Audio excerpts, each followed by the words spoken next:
Imagine that you live in a broken house that's unfit for the well-being and success of people you care deeply about.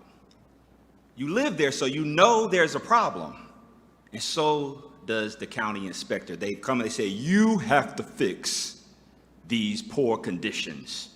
You have 30 days. So you look around for tools and resources to fix the problems to realize that you only have a hammer and a saw.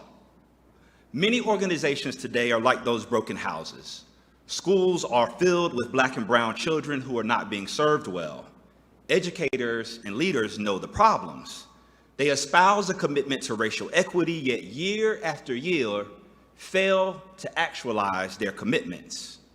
In my research, I found that the stubborn lack of progress that we see is not necessarily for lack of effort. Rather, most organizations have a low capacity to improve because their leaders lack the right collection of resources to do the work.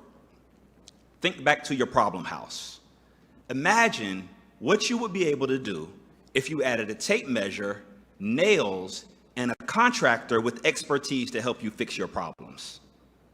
The right collection of tools gives you more capacity. In my more than a decade of research on racial equity leadership, I've identified 5 organizational resources to help leaders advance racial equity in their organizations. They're here on the screen and include Black and brown people's influential presence, white people's curated white racial discomfort, a courageously confrontational culture, an awareness of racial emotions and beliefs, and race-conscious leadership.